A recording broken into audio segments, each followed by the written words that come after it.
Hello दोस्तों, मेरा नाम राहुल है। यह बात तब की है जब मैं कॉलेज में पढ़ता था। मैं पढ़ाई में भी काफ़ी होशियार था। मेरे घर के हालात इतने अच्छे नहीं थे। मेरे घर में बस मेरी माँ ही थी। मेरे पापा बचपन में ही मर गए थे। मेरी माँ ने लोगों के कपड़े सिलाई करके गुजारा किया था। लेकिन मुझे भी काफ़ी एहसास होता था कि मैं अपनी माँ की मदद करूँ। इसलिए एक दिन मैंने फैसला किया कि मैं ट्यूशन पढ़ाया करूँगा। मैंने यह बात अपने सर से शेयर की तो सर को काफ़ी अच्छा लगा। उन्होंने मुझे काफ़ी सपोर्ट किया, जिसकी वजह से मैं ट्यूशन पढ़ाने लगा था। मैं 2 बजे ही फ्री हो जाता था और फिर 4 बजे ही सबके घर जा जाकर उनको एक एक घंटा ट्यूशन पढ़ाता था।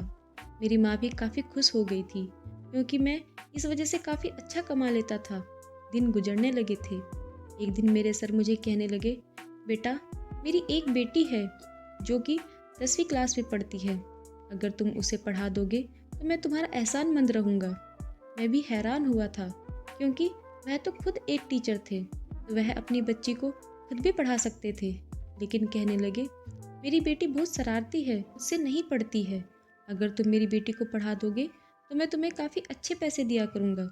उनकी बात सुनकर मैं भी खुश हो गया था क्योंकि मैं जानता था कि सर काफ़ी अमीर है। वह अपना एक ऑनलाइन बिजनेस भी करते थे, जिसकी वजह से वह मुझे काफ़ी अच्छी फीस दे सकते थे। फिर मैं ट्यूशन पढ़ाने के लिए राज़ी हो गया था। मैंने कह दिया कि ठीक है सर, 2-3 दिन बाद मैं आपके घर आ जाऊंगा। लेकिन सर इस रोज़ ही कहने लगे, बेटा, तुम आज ही आ जाना। जैसे ही मेरी छुट्टी हुई तो मैं सर के साथ उनके घर चला गया। उन्होंने मुझे ड्राइंग रूम में बिठाया और कहने लगे कि मैं अभी अपनी बेटी को भेजता हूँ।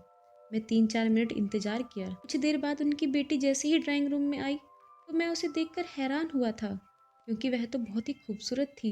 मुझे अपनी आंखों पर विश्वास नहीं हो रहा था कि जो मेरे सामने बैठी हुई थी वह कोई लड़की है या अप्सरा। वह मेरे सामने आकर बैठ गई। इससे पहले मैं लड़कियों से बात नहीं करता था क्योंकि मैं थोड़ा शर्मीला टाइप का लड़का हूँ।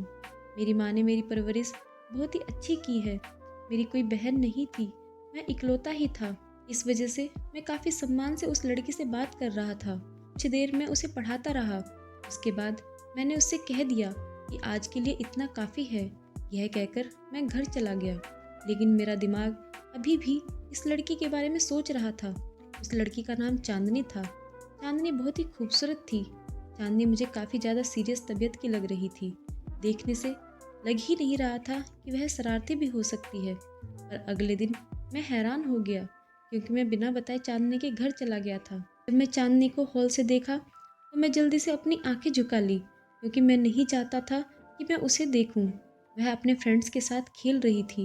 मैंने उसे बस एक ही नज़र देखा था, लेकिन उसने जैसे ही मुझे देखा वह अंदर चली गई और कुछ देर बाद मेरे पास पढ़ने के लिए आई। तब उसने थोड़ी लॉन्ग शर्ट डाल रखी थी।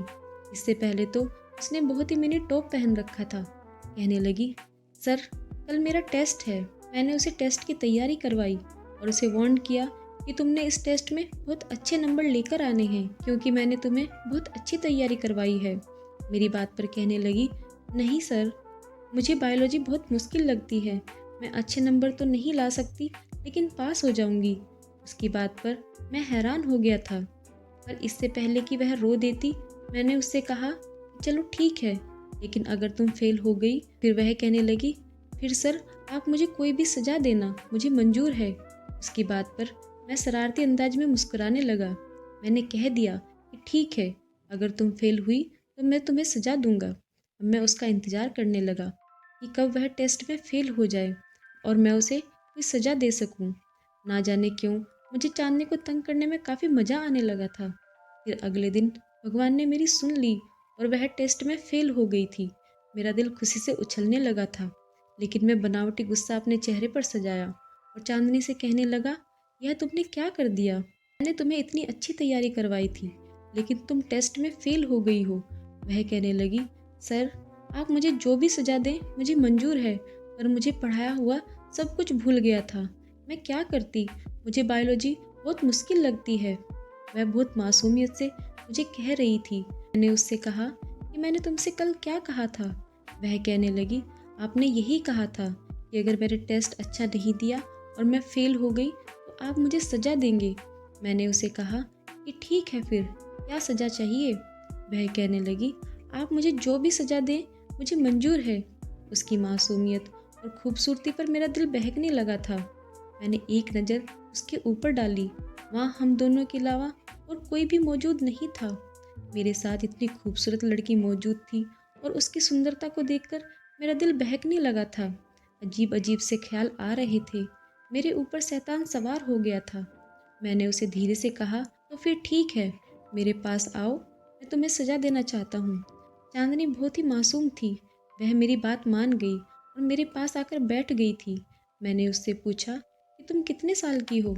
वह कहने लगी, मैं तो 15 साल की हूँ। वह 15 साल की थी और मैं 20 साल का था। मैंने उसे कहा कि मैं तुम्हें कोई भी सज़ा दूंगा तो क्या तुम अपने घर वालों को वह सज़ा बता दोगी? वह कहने लगी, नहीं सर, मैं अपनी सज़ा क्यों बताऊंगी? अगर ऐसा किया तो पापा मुझ पर गुस्सा होंगे, क्योंकि मैं आपके पढ़ाने के बावजूद अपनी पढ़ाई पर ध्यान नहीं दिया। इसलिए मैं वह सज़ा किसी को नहीं बताऊंगी। मैं खामोश हो गया था। उसके गुलाबी गाल देखकर मेरा दिल चाहा कि उसे बाहों में भरकर चूम लूं, लेकिन मेरा दिल यह करने पर इनकार कर रहा था। कहीं ना कहीं मेरी माँ की दी हुई अच्छी परवरिश ने मुझे रोक लिया था। इसलिए मैंने फैसला कर लिया और उसे कहा कि नहीं, मैं आज तुम्हें सज़ा नहीं दूंगा, लेकिन अगर आइंदा तुमने किसी भी टेस्ट में इस तरह की कोई भी गलती की और फेल हो गई तो मैं तुम्हें ज़रूर सज़ा दूंगा। चलो, आज के लिए माफ़ कर देता हूँ। तो वह खुश हो गई थी और मैं वापस उसे पढ़ाने लगा था। एक दिन मैं कॉलेज में ही था जब सर मेरे पास आए और कहने लगे, बेटा, मुझे तुमसे कोई बात करनी है। मैंने सर से कहा, सर मैं क्लास ले लूँ, उसके बाद आराम से आपके पास आ जाऊँगा। आपने मुझे जो भी कहना है मुझे कह दीजिएगा। इस तरह मैं क्लास के बाद सर के पास चला गया तो सर बिजी थे। कुछ देर बाद ही मैं अंदर गया। सर कहने लगे, हाँ बेटा, बैठो, मुझे तुमसे चांदनी के बारे में बात करनी है। यह सुनकर मैं हैरान हो गया था कि अचानक से उनको क्या बात करनी है। लेकिन सर कहने लगे, बेटा, मैं चाहता हूँ चांदनी तुम्हारे घर चली जाए। उनकी यह बात सुनकर मैं हैरान हो गया था कि आखिर वह ऐसा क्यों चाहते हैं। सर कहने लगे, बेटा, मैं तुम पर विश्वास करता हूँ, तुम बहुत अच्छे लड़के हो, इसलिए मैं चाहता हूँ मेरी बेटी तुम्हारे पास ही रहे, क्योंकि मुझे किसी काम के लिए बाहर जाना है। लेकिन शहर में मेरा कोई नहीं है जिसके पास मैं अपनी बेटी को छोड़ दूँ, और वैसे भी उसके टेस्ट हो रहे हैं। मैंने यही सोचा कि तुम उसको पढ़ाते हो, इसलिए मैं उसे तुम्हारे पास ही छोड़ देता हूँ। तुम्हारे घर पर ही तुम्हारी माँ है, उसका ख्याल रख लेगी। मैंने सर की बात सुनी तो मैं हैरत में डूब गया था, क्योंकि मैं क्या फ़ैसला करूं। लेकिन मैंने सर को कह दिया, सर, कोई बात नहीं, मैं आपकी बेटी को अपने घर पर ही पढ़ा लूँगा। लेकिन अंदर से मेरा दिल कहीं काँप रहा था, क्योंकि मैं बहुत ही मुश्किल फ़ैसला लिया था कि ऐसा कैसे हो सकता है कि मैं अपने दिल को, चांदनी को अपने घर पर ही देखकर कैसे संभाल सकता हूँ। इतनी खूबसूरत लड़की मेरे पास मेरे साथ रहने वाली थी, लेकिन फिर मैं अम्मा का सोचा कि वह तो घर पर मौजूद होंगी, मैं उसे अपनी माँ के पास ही सुला दूंगा। यही सोचकर मैंने सर को हाँ कह दी थी। फिर वह मुझे अपने साथ अपने घर ले गए। सर ने शायद चांदनी को फ़ोन करके तैयार रहने के लिए कह दिया था। उसके साथ वह छोटा सा बैग भी था। चांदनी काफ़ी उदास थी। सर उसे समझाने लगे, देखो बेटा, अपने टीचर को तंग नहीं करना है। अब यह आपको पढ़ाएंगे और उनकी माँ आपका ख्याल रखेगी। मैं इन पर भरोसा कर रहा हूँ, लेकिन तुम बहुत शरारती हो। मुझे डर है कि तुम कहीं टीचर को तंग ना करो और वह तुम्हें डांट ना दे। इसलिए मैं चाहता हूँ कि तुम उन्हें तंग मत करना और वह जैसा पढ़ाएंगे वैसा ही पढ़ना। वह जो कहेंगे उस बात को मानना, वही करना जो तुम्हारे सर कहेंगे। चांदनी कहने लगी, ठीक है पापा, मैं सर को शिकायत का मौका नहीं दूंगी और सर को तंग भी नहीं करूंगी। इस तरह मैं चांदनी को अपने घर लेकर चला आया। मेरे पास कोई गाड़ी तो नहीं थी, मैं मोटरसाइकिल पर था, इसलिए चांदनी को अपने पीछे बैठाया और उसका बैग मैंने अपने आगे रख दिया था। चांदनी काफ़ी आराम से बैठ गई थी। उसने एक हाथ मेरे कंधे पर रख दिया था तो मुझे कुछ अजीब सा महसूस होने लगा था। मेरा दिल अजीब अंदाज में धड़क रहा था। मैं जितना चाहता कि उस लड़की को खुद से दूर रखूं, उतना ही मेरा दिल उसकी तरफ खिंचा चला जा रहा था। लेकिन मैं खुद पर काबू पाया और उसे अपने घर लेकर चला गया। अम्मा ने उसे देखा तो बहुत हैरान हो गई थी। मैंने अम्मा को सारी बात बता दी।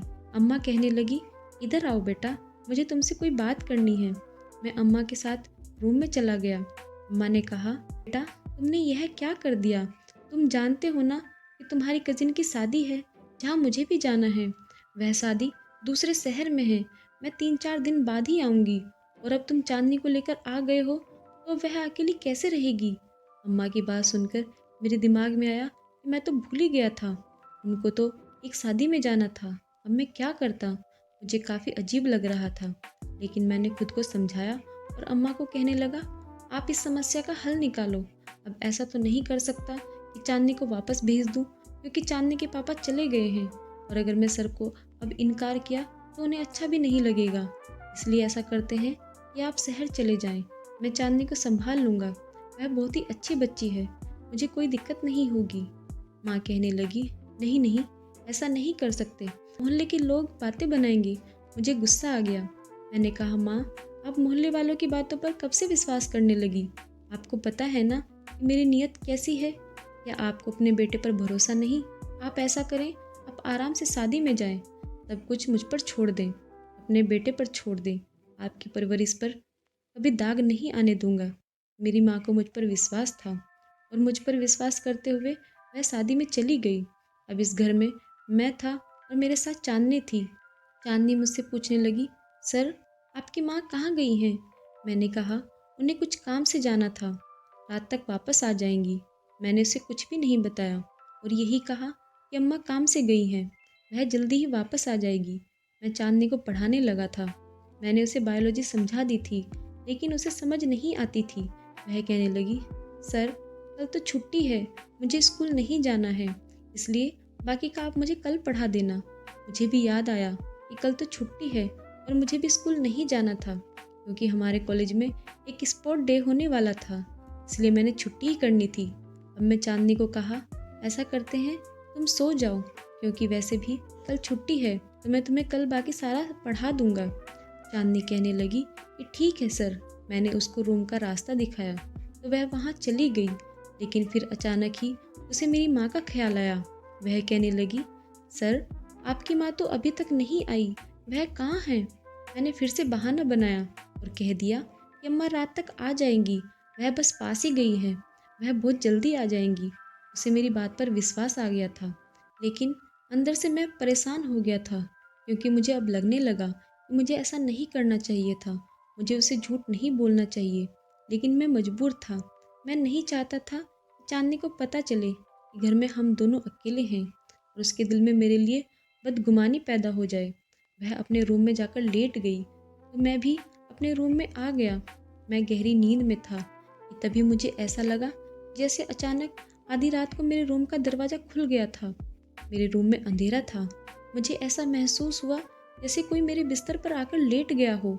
यह देखकर तो मेरे होश उड़ गए थे। अचानक मुझे चांदनी का ख्याल आया। मैंने जल्दी से रूम में मौजूद हल्की लाइट ऑन कर दी, लेकिन जैसे ही मेरी नज़र चांदनी पर पड़ गई तो मैं हैरान रह गया। मेरे बिस्तर पर चांदनी लेटी हुई थी। मैंने कहा, चांदनी यह क्या हरकत है? तुम यहाँ पर क्या करने आई हो? अपने कमरे में जाओ। वह कहने लगी, सर बुरा मत मानना, लेकिन मुझे अंधेरे से डर लगता है और मैं घर में भी अकेली सोने की आदी नहीं हूँ। मैं कभी अकेली नहीं सोई। जब भी सोती हूँ पापा के रूम में ही सोती हूँ। मैंने अपना बेड पापा के रूम में ही लगा रखा है और अगर मैं गलत नहीं हूँ तो मैं यह भी जानती हूँ कि इस घर में मेरे और आपके अलावा कोई भी मौजूद नहीं है। लेकिन मैं क्या करूँ? मुझे अकेले घर में डर लगता है। मैं अकेले नहीं सो सकती, इसलिए मैं आपके पास सोऊंगी। मैंने उसकी बात सुनी तो उसके पागलपन पर जी चाहा अपना सर दीवार में दे मारूं। यह कैसी लड़की है जो मेरे साथ रहने में शर्म महसूस नहीं कर रही? मैंने उसे कहा, चांदनी तुम इतनी छोटी भी नहीं हो। तुम तो जानती हो ना, हम दोनों एक रूम में नहीं रह सकते। क्या अब यह बात भी जो तुम्हें समझाना पड़ेगा? वह कहने लगी, मैं जानती हूँ, लेकिन मैं क्या करूँ? मैं मजबूर हूँ। मैं कभी भी अकेली नहीं सोई हूँ। मैं बहुत देर से अकेले रूम में सोने की कोशिश कर रही थी, लेकिन मुझे बहुत डर लग रहा था। बहुत मजबूरी में मैं आपके कमरे में आई हूँ। मैंने सोचा चुपचाप आपके पैरों की तरफ जाकर सो जाऊंगी, लेकिन अकेले कमरे में नहीं सोऊंगी। यह कहकर वह रोना शुरू कर चुकी थी। उसकी आवाज़ मुझे अंदर तक बेचैन कर रही थी। मैंने जल्दी से कहा, अच्छा चुप हो जाओ, मैं कोई हल निकाल लेता हूँ। लेकिन मुझे कोई हल नज़र नहीं आ रहा था, इसलिए मैंने फैसला किया कि एक कंबल निकालकर उसकी जगह अपने बेड से कुछ साइड पर बना दिया और उससे कह दिया कि तुम यहाँ पर सो जाओ, मैं बेड पर सो जाता हूँ। वह कहने लगी, मुझे बेड पर ही नींद आती है, मुझे नीचे नींद नहीं आती। मजबूरन मैंने उसे अपनी जगह दे दी और वह बेड पर सो गई और मैं नीचे ज़मीन पर कंबल बिछाकर सो गया। मैं अंदर ही अंदर खुद को डांट रहा था। मेरे दिमाग में यह बात आई क्यों नहीं कि अम्मा शहर से बाहर जा रही है, वह घर पर नहीं होंगी, तो मैं कभी भी चांदनी को अपने पास ना लाता। लेकिन अब चांदनी वजह से मीठी नींद सो रही थी, जबकि मुझे ज़मीन पर नींद नहीं आ रही थी। ऊपर से चांदनी के सोने का ढंग मुझे और भी डिस्टर्ब कर रहा था। वह तो बहुत ही ढीले ढाले नाइट सूट में थी, ऊपर से कंबल भी नहीं ओढ़ रही थी। पूरा कंबल उतार के फेंक दिया था और बेड पर फैलकर सोई हुई थी। बार बार मेरी नज़र उसके ऊपर उठ रही थी। मेरे दिल में जज्बात बेकाबू हो रहे थे। मैंने जैसे तैसे खुद पर काबू किया था, लेकिन मैंने सोच लिया था कि अब आगे क्या करना है। अगले दिन मुझे काफ़ी गुस्सा आ रहा था। चांदनी जल्दी उठ गई थी, उसने लाइट ऑन कर दी। मैंने गुस्से से उसे कहा, यह क्या हरकत है?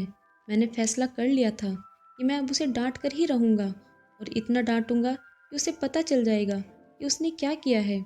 इसी तरह जैसे ही मैंने उसे पढ़ाना शुरू किया तो मैंने उसे काफ़ी डांटा था। उसे एक एक टॉपिक बार बार याद करने को कहता था और जब उसे याद नहीं हो रहा था तो गुस्से में मैंने उसे एक चांटा भी मार दिया था। वह अपना गाल पकड़े हैरत से मुझे देख रही थी। मैंने यह जानबूझकर मारा था ताकि रात को वह मेरे करीब ना आए। मैं नहीं चाहता था कि जज्बात में बहकर मैं कोई गलत कदम उठा लूं। चांदनी भी समझ गई थी। बड़ी बड़ी आंखों में आंसू भरकर कहने लगी, ठीक है, मैं अब आपको कभी तंग नहीं करूंगी, मैं वापस अपने घर चली जाती हूँ। लेकिन मैं भी मजबूर था, मैं उसे वापस नहीं भेज सकता था। 3 दिन ऐसे ही गुजर गए थे। मुझे बहुत बुरा लग रहा था, लेकिन उसके बाद चांदनी ने अपने पापा को बता दिया। लेकिन सर ने मुझे कुछ भी नहीं कहा था। वह तो बल्कि शर्मिंदा थे और कहने लगे, माफ़ी चाहता हूँ, मैं जानता था मेरी बेटी शरारती है, वह कोई ना कोई हरकत ऐसी जरूर करेगी। मैंने सर को कहा, कोई बात नहीं, मैं जानता हूँ चांदनी अभी छोटी बच्ची है, नादान है, उसे समझ नहीं है, इसलिए मैंने उसे इजाज़त दे दी थी। लेकिन अगले दिन सर ने कह दिया, अब चांदनी तुमसे नहीं पढ़ेगी, उसके लिए कोई लड़की का इंतजाम करूँगा जो उसे पढ़ाया करेगी और तभी वह उससे डरकर पढ़ेगी भी। इस तरह अब मुझे उसे नहीं पढ़ाना था, लेकिन मेरा गुजार तो फिर भी चल रहा था। मैं धीरे धीरे चांदनी को भूल गया था, लेकिन दिल के किसी कोने में वह अभी भी बसी हुई थी।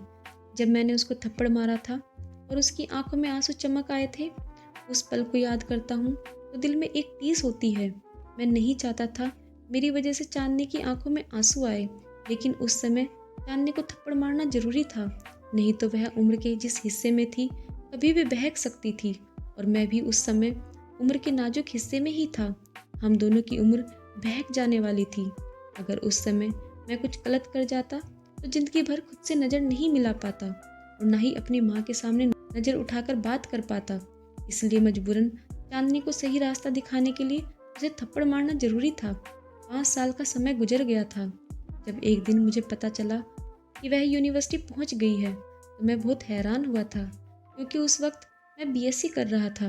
वह मुझसे 5 साल ही छोटी थी। एक दिन अचानक ही मेरी नज़र यूनिवर्सिटी के गेट पर खड़ी चांदनी पर पड़ गई।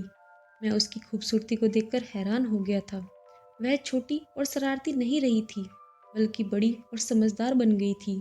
उसे यूनिवर्सिटी की हवा लग गई थी। कुछ लड़के उसके आसपास खड़े थे और उससे बातें कर रहे थे। मैं हैरान हुआ। मैंने एक नज़र उसे देखा, शायद वह भी मुझे पहचान गई थी, लेकिन वह मेरे पास नहीं आई। मैं बहुत ही हैरान हुआ कि ऐसी भी क्या नाराज़गी, वह मेरे पास भी नहीं आई। कितने ही दिन ऐसे ही गुजरने लगे। मेरा दिल कहीं तड़प रहा था। दिल में दबी हुई चांदनी के लिए मोहब्बत फिर से जागने लगी थी। मैं अब चांदनी को रोज ही देखता था। उसके पास वही 3-4 लड़के होते थे जो उसके दोस्त बन गए थे और यह चीज़ मुझे बहुत बुरी लग रही थी। मजबूरन एक दिन मैं चांदनी के पास चला गया। क्या तुमने मुझे नहीं पहचाना? उसने मेरी बात का जवाब नहीं दिया। मैं बहुत गुस्से में आ गया और उसका हाथ दबोचकर एक तरफ ले गया। वह कहने लगी, यह क्या हरकत है? मैंने उससे कहा, जब तुम मुझे ऐसे इग्नोर करोगी तो मैं यह सब करने पर मजबूर हो जाऊंगा, इसलिए चुपचाप मेरी बात सुनो। चांदनी कहने लगी, जानती हूँ मैंने तुम्हें बहुत तंग किया था। उसकी बात सुनकर मैं हैरान हो गया। मैंने तुम्हें पढ़ाया था, तुम इसका बदला ऐसे लोगी? मेरी तुम इज्जत करती थी, लेकिन अब मुझसे ऐसे बात करोगी? वह कहने लगी, हाँ, उस वक्त तुम मेरे उस्ताद थे, लेकिन अब तुम मेरे कुछ नहीं लगते, और जिनको मैं नहीं जानती मैं उनसे ऐसे ही बात करती हूँ। मैं बहुत परेशान हो गया था कि उससे कैसे माफ़ी मांगूं। फिर एक रोज़ मैंने उससे माफ़ी मांग ली थी। मैंने उसे कहा कि उस समय मेरा तुम पर गुस्सा करना बहुत ज़्यादा ज़रूरी था। अगर तुम पर गुस्सा नहीं करता तो बहुत कुछ गलत हो जाता। तुम और मैं उम्र के उस नाजुक हिस्से में थे। वह उम्र बहुत नाजुक होती है। ज़रा सी गलती हम दोनों को बर्बाद करके रख देती। इसलिए मजबूरन मुझे तुम पर गुस्सा करना पड़ा और तुम पर हाथ उठाना पड़ा था, क्योंकि यह कोई छोटी बात नहीं थी कि एक जवान लड़का और एक जवान लड़की इस तरह अकेले सोएं। मैं तुम्हें इसलिए गुस्सा किया था कि तुम गुस्सा होकर मुझसे अलग सोना शुरू कर दो। मैं भी एक मर्द था, कब तक खुद पर कंट्रोल करता। मैं नहीं चाहता था कि तुम्हारे साथ कुछ गलत करूं, और सच तो यह है कि मैं धीरे धीरे तुम्हें चाहने लगा था, तुमसे मोहब्बत हो गई थी। मेरी बात सुनकर वह खामोश रही, कुछ भी नहीं बोली थी, लेकिन उसकी आंखों की चमक मुझे बता गई थी कि मेरी बात सुनकर वह खुश हुई थी। शायद वह भी मुझसे मोहब्बत करती थी। वह चली गई थी, लेकिन मैं वहीं खड़ा रहा और वापस चल दिया, क्योंकि मैं अब जानता था कि शायद उसे उसकी गलती का एहसास हो जाएगा और वह मुझसे माफ़ी मांगने आएगी। और दिन ऐसे ही गुजरने लगे थे। चांदनी तो मेरे पास आई ही नहीं थी। कुछ दिन ऐसे ही गुजर गए। एक रोज़ किसी ने मुझे आवाज़ लगाई। जैसे ही मैंने पीछे देखा तो चांदनी थी। वह मेरे पास आई और कहने लगी, मुझे माफ़ कर दो, मुझे यह सब कुछ नहीं करना चाहिए था, लेकिन मैं क्या करती। मुझे आज तक किसी ने ऐसी बात नहीं की थी जिस तरह तुम बात करते थे। तुमने मुझे पढ़ाया, उसका बहुत बहुत धन्यवाद, लेकिन मैं बहुत नाजुक थी। मेरे पापा ने कभी भी मुझसे ऐसे तेज शब्दों में बात नहीं की थी, लेकिन तुमने तो मुझे उस दिन थप्पड़ मारा था। तब से ही मैंने फैसला कर लिया था कि मैं अपने पापा को बता दूंगी और मैं तुमसे अब नहीं पढ़ूंगी। और मैंने कहा था अपने पापा से कहकर दूसरा टीचर रखवा लूंगी। उसकी बात सुनकर मैं थोड़ा सा मुस्कुराने लगा था। अगले ही दिन मैंने अपनी माँ को अपना रिश्ता लेकर चांदनी के पापा के पास भेज दिया था। मेरे सर को भी इस रिश्ते पर कोई ऐतराज नहीं था। वह खुशी खुशी इस रिश्ते के लिए राजी हो गए, और ठीक 15 दिन बाद चांदनी मेरी दुल्हन बनी मेरे कमरे में बैठी हुई थी, और मैं उसके सामने बैठा उसको निहार रहा था, और वह शर्म से अपने आप में सिमटी जा रही थी। मैंने उसका हाथ चूमते हुए कहा, चांदनी, अब तुम पूरे अधिकार के साथ मेरे बिस्तर पर मेरे साथ मुझसे चिपक कर सो सकती हो, क्योंकि अब तुम मेरी पत्नी हो। यह कहकर मैंने चांदनी का हाथ चूम लिया, और वह भी शर्माते हुए मेरे सीने से चिपक गई थी। दोस्तों, उम्मीद करती हूँ आपको हमारी कहानी पसंद आई होगी। कहानी पसंद आई हो तो वीडियो को लाइक करें, चैनल पर नए हैं तो चैनल को सब्सक्राइब करें, और हाँ, नोटिफिकेशन बेल को जरूर दबाएं ताकि अगली अपडेट सबसे पहले आपको मिले। धन्यवाद।